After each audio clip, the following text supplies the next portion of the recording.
In the days and weeks leading up to the Outer Worlds 2 release, the only thing I could think of was this trailer from the Game Awards last year. More action, more weapons, more graphics.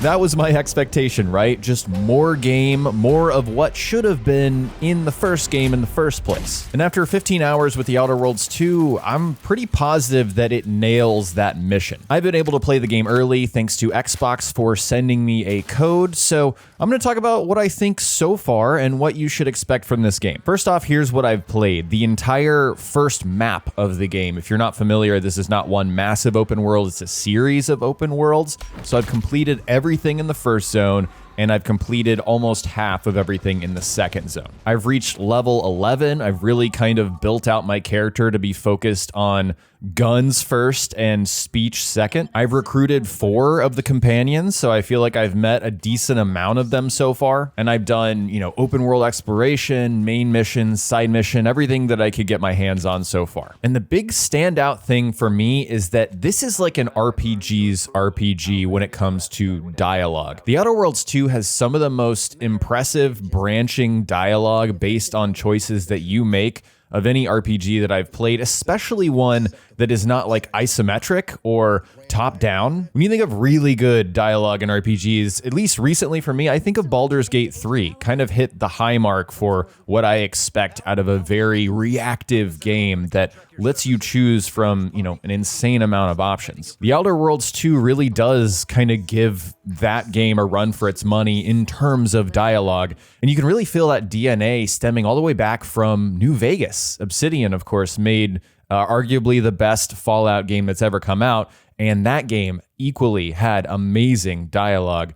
This game really lets you lean into whatever kind of character you want to make, as evil as you want to be, as nice as you want to be, if you want to lean into the traits that you've specifically chosen, if you truly want to roleplay like these RPGs are meant to be played, this game absolutely lets you do that. It's crazy. I've already made some really big decisions and choices that I've had to weigh the options on. I would argue the first Outer Worlds let you do a lot of that too, but again, the scope, the scale was just not quite that big. It felt small and on a limited budget. This one feels bigger, as it should. This time you play as an agent of the Earth Directorate, and it's kind of hard to keep track of what all of the factions do in this game. And I will also say that the dialogue is very, very dense. And so I think that you have to, number one, be smart in order to follow what's going on. And number 2, pay close attention. This is not a game you can just, put your controller down and hop on your phone during cutscenes. You're not going to follow anything that's going on if you do that. The major factions in this game are Auntie's Choice, which is now a merger of Auntie Cleo's and Spacer's Choice, if you remember from the first game.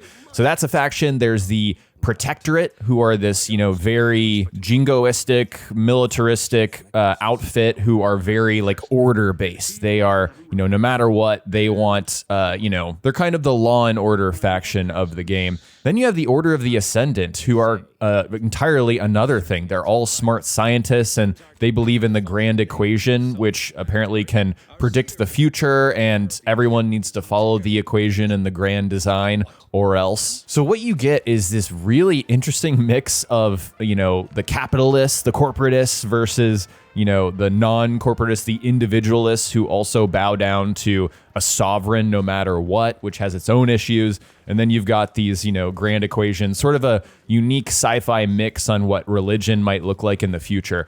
And it's fascinating to me. If you are someone who wants to slow down and talk to all the people, I mean, there's so many named people with unique voices and, character facial animation, then I think you're really going to have a good time. I lost count of how many times I turned on a recording for this video and was like, oh my God, I've been talking for 10 minutes long. And that's what I'm talking about with that incredibly intricate branching dialogue.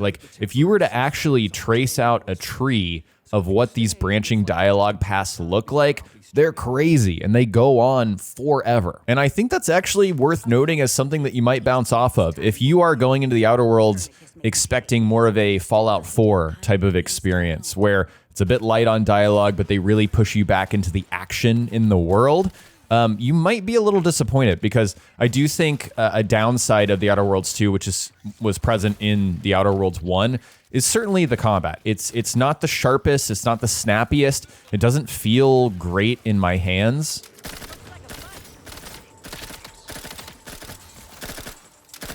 In fact, let's keep going with the Fallout analogies. It kind of feels like before they figured out combat in Fallout 4, Fallout 3 and New Vegas were a little bit rough, right? Like those games clearly weren't made for competent first-person shooting. I think New Vegas was a little better than 3, but that's beside the point. That's the same feeling that you get in The Outer Worlds 2. It's not snappy and, intricately designed like something you might expect in 2025, and that was a little disappointing to me. Don't get me wrong, combat is still like functional. You're gonna be able to shoot and kill stuff in this game. It's gonna feel, decently satisfying, but it's almost like not the point, which is a little interesting too, because you spend a lot of this time looting, right? And leveling up your character, and like me, I'm doing a guns-based build, so obviously I should care about combat. It's almost like this combat is more a means to an end. It's to, facilitate the story. It's to push you through to see the outcomes of whatever adventures you're on, the side missions, the main missions, whatever it might be. So I guess we should circle back to that story that I lost on a tangent. But yeah, you are hunting down a traitor of the Earth Directorate, and that is your whole goal. So again, I'm going to use New Vegas as a parallel. It's kind of like hunting down Benny, You're just following a trail across several planets. I've been to 2 planets so far, and asking questions and encountering other conflicts, deciding how much you want to participate in those conflicts or how much you want to skirt by and just get the answers that you're looking for. And I found the main quest to be, engaging enough to propel me forward. I do want to find those answers, but what's really keeping my attention moment to moment, as I mentioned, dialogue is there. But this game is so stinking funny. Allow me to introduce Strategic Ingestment Executive Wojciech, Senior Most Representative at Fort Endurance. The exact notch of humor that they decided to go for, it really works for me. I don't think it works for everyone. In fact, I think some people might play this and find it annoying how much characters talk and also how they're joking constantly. And I am someone who will sometimes find that annoying in a video game, but if it is actually legitimately funny, well-written, and witty, then it wins me over, and that's what this game has done. Like, I am still laughing out loud 15 hours into this video game at the absurdity of what characters say in this game. It is the sort of dark and extremely twisted themes that you had in the first game that Obsidian, frankly, is known for with their RPGs. Again, the whole deal with Auntie's Choice is they're corporatists, they would rather exist in this meritocracy where you have to earn everything and climb up the corporate ladder, even though the odds are completely stacked against them. And the game is very smart about exploring all angles of that. You have people that belong to the Protectorate, which again is that very, sovereign king based faction. You have to follow all the rules faction. You talk to people who belong to that and are like, no, I would rather go with Auntie's Choice, which is insane if you actually know what Auntie's Choice is all about. But you get it because the Protectorate is insane too. And there's people doing the opposite as well. People that are part of Auntie's Choice, which are like, you know what? This thing is unfair. I'd rather have some order and balance in my life and just follow, one true path with the Sovereign. I'd rather be part of the Protectorate. Or with the, Order of the Ascendant. They would rather rely on these predictions of what is going to happen to give them, solitude and peace of mind versus, the random nature of the other two. I'm not sure if there's going to be another faction introduced in the game, but I kind of hope there is because these guys are wild. They are wacky, and you really encounter a wide breadth of humanity, I would say, because really all these RPGs are, right, is just reflections of humanity and our beliefs and what certain situations might change them and challenge them and how we, push through, how we solve the answers to our difficulties and life's greatest questions. That's the stuff that The Outer Worlds tries to kind of mirror and confront. I wouldn't go so far as to say that it is, confronting things that are hugely important, but yeah, dude, like corporations in 2025 are evil. Insurance companies, like Auntie's Choice is trying to be, healthcare, are evil. These are things that I very much connect with. And then, of course, the trappings of the other two, factions. This is interesting stuff to me. And it's adult, grown-up stuff. And so, actually, I take that back. I think this is trying to mirror some real world issues. There is a whole refugee issue because of war in one of, the storylines in this game. And if you don't see that as a parallel, then you might be turning your brain off. But I really like the approach that they took with, examining some of these issues. They don't feel like they're trying to take a stance or, rope you into some modern, issue that you might land on one side or the other, anything like that. They're all within the scope of this world, but they're very smartly executed. And I guess that's really what satire is about, right? This is a game full of satire. And I don't know, I just think the lens of comedy and just dark humor really works for me. So I've been having a blast with this game so far. One thing that I will knock it for, though, is the companions. I just haven't found a companion that I really like. And if you know, Parvati in The Outer Worlds 1, it's how could you not fall for Parvati? Just great character, so lovable, someone you always wanted by your side and always added something unique. I do like Niles, I think the most so far of the companions that I've met. But yeah, no one that's really I've really meshed with yet. Maybe that will change. Maybe I'll come across somebody that does that. But yeah, not as iconic companions as the first game. And I also wish that they bantered more. There's not a lot of companion banter going on. Sometimes they will remark between, points of interest and go back and forth a little bit, but that's been 2 or 3 times in 15 hours played. Just not enough for me. Another thing they've really expanded on in this game is the perks system. I really like the changes that they made. The Outer Worlds 1 was a little weird with its leveling and perks system. It sort of locked you down certain paths until you hit a certain threshold, and then you could specialize even further. That's not the case in the Outer Worlds 2. You can, from the get-go, specialize in exactly what you want to specialize in, which I think was a great change. And then the perks, man, there are some really specific perks. And I want to say there's approaching 100 unique perks in this game that have different unlocks. And you can decide you want to be a psychopath, okay? Which I'm sure my buddy Kev Do It is doing in this game for his video. I just know he's doing it. But you can go around and steal people's hearts out of their chests and collect their hearts, okay? That is the kind of psychotic thing that I think any good RPG should let you do. And so that's hilarious to me. You can specialize in marksman rifles and pistols and shotguns and go into more automatic weapons and specialize in speech and have, unique dialogue options and all this stuff, it pops up in dialogue. And so the more unique stuff that you pick, the more opportunities you'll have to remark on that. And I should have actually said this from the very beginning. I really like their approach with the sort of life path that you did. So for me, I chose Renegade. So I'm kind of this, devil may care. I've gotten in trouble before. I'm sort of a space Western guy, so to speak.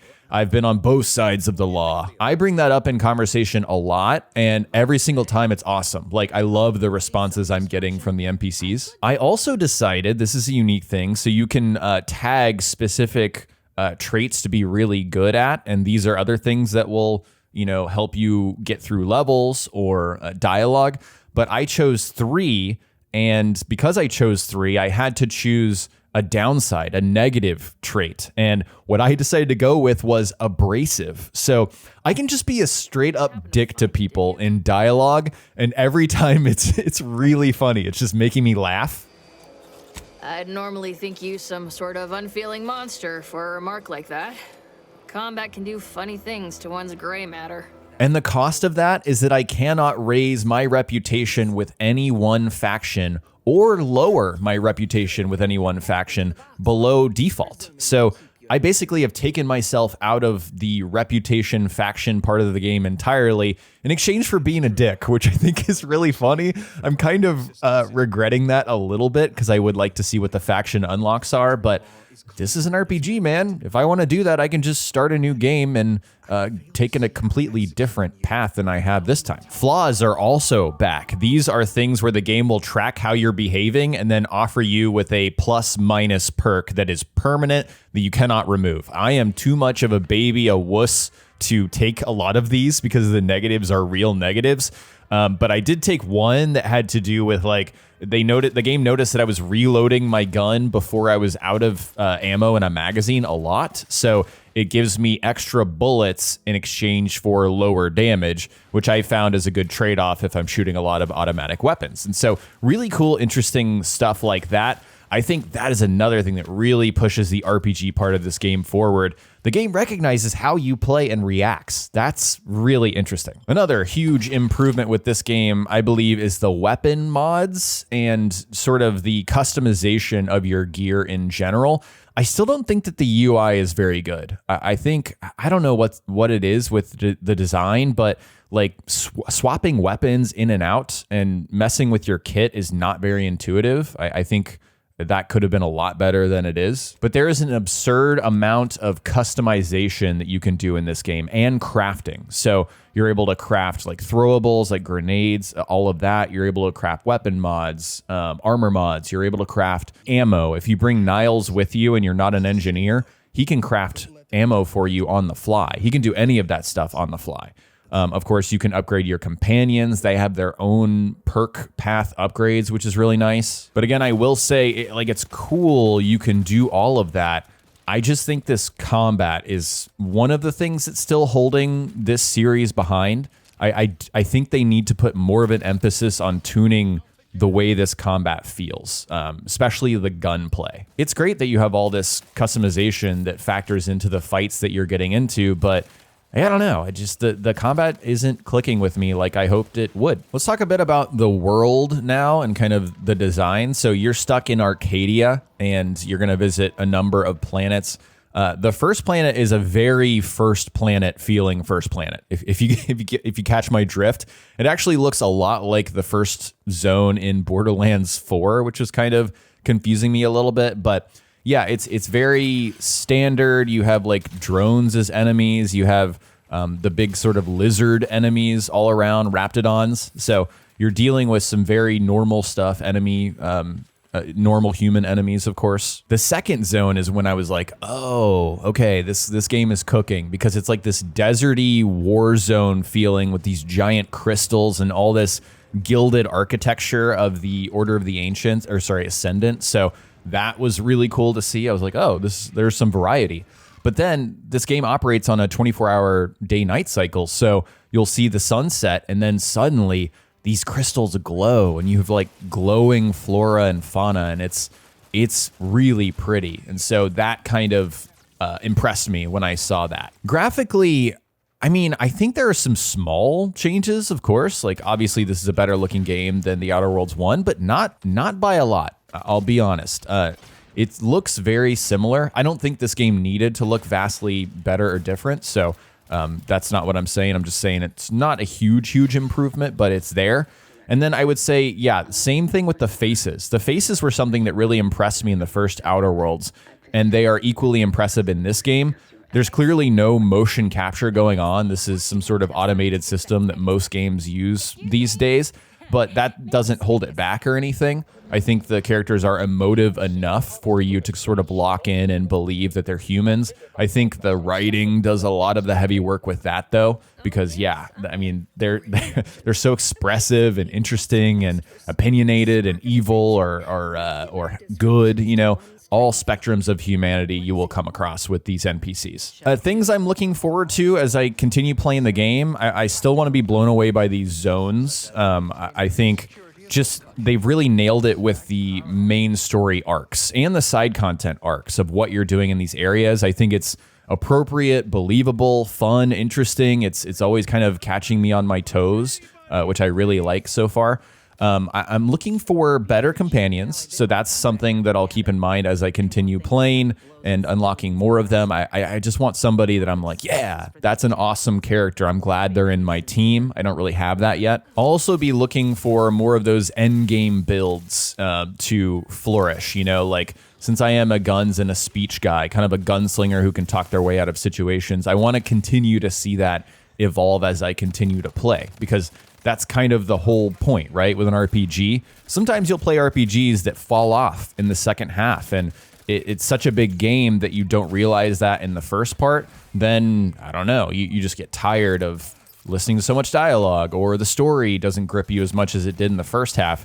That's not something that I'm saying is going to happen, but it's something that I'm always on the lookout for with these kinds of games. And then finally, I'm looking forward to making some big decisions of choosing one side or the other, and the game making me sit down and actually consider, like, okay, who's dying and who's living? What is the impact of, you know, the weight of my choices so far?